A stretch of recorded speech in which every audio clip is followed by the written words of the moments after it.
Ibrahima Diallo mbiyetemi donc mbiɗo yaadi hannde e directeur général OFOR Amadou Ndiaye e yamirore lamɗo leydi Bassirou Diomaye Faye e premier ministre Ousmane Sonko e yamirore kadi ministre de l'hydraulique et de l'assainissement docteur Cheikh Tidiane Dièye.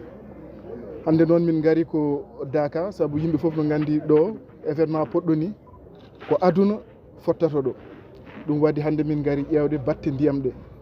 min ngari noon ƴeewde mbete entretien ji ɗi château d'eau ji ɗi fof min ƴeewi waɗama ko fate e batte fuitaji ɗi fof nana réglé.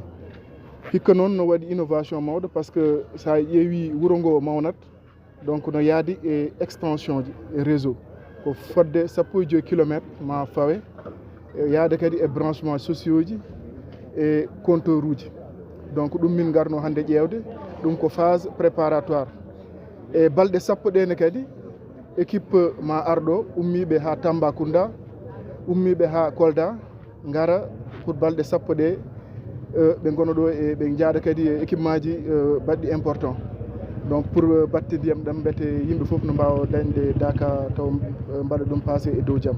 donc voilà ɗum wonno hannde koyɗe amen ɗo. Assalamu aleykum wa rahmatullah. mbiyetemi ko Mouhamed Baba Thiam, mbiɗa haala e inde comité d' organisation Dakar Médina Gounass.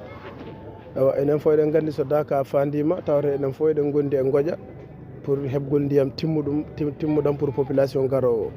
nden noon ko million ngaji yimɓe garata ɗo kadi koye saaha nguleyki.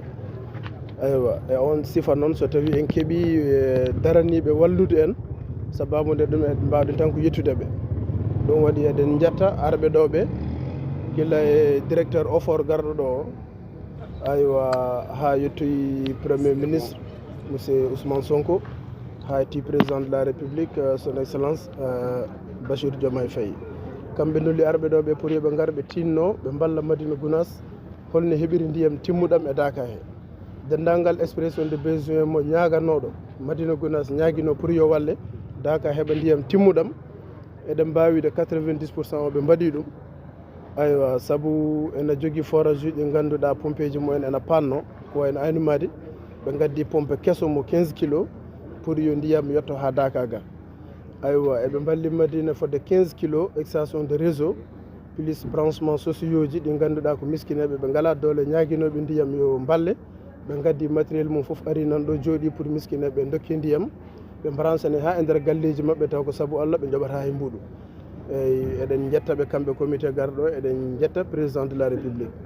eywa ko ni tan noon OFOR heewi wadde mais ngol ɗo kadi koɓe mbaɗi ko ene ɓuuri labtude cikkata enen ɓe mbaɗiran noon saabu koɓe gari ko ɓe bisiri dendagal koɓe nuldunoga ko foof so tawi yettima ɓe tawi kadi yettima kadi golle ɗe puɗɗima min jeehi to gollete to foof kala hen gueɗel nguel ɓe nuldunoga golloɓe mum gari ene puɗɗi golle alhamdoulillahi rabbil alamina. eɗen jetta Allah eɗen jetta kadi ceerno Amadou Bayel gardiɗo fondation ardi comité d' organisation kanko kadi walli en webnani en ngal ɗo gollal gila to argol mabɓe ha e jaɓɓogol mabɓe ha e visite gol ɗo ha e Dakar foof alhamdoulillahi rabbil alamina en mbaɗi ɗum kadi eɓe podani en so Allah jaaɓi dendagal équipe darantoɗo pour wata panne wat walla so panne waɗi ene fewne ɗon foof ene gara hakkude ɗo e Dakar o fuɗɗade premier jour Dakar ha Dakar gasa guiri gonnowo Tamba pour fewnugol nokku oɗo foof ma o ar o wona Madina Gounass pour en cas de besoin inchallahu taala taw en dañca caɗele.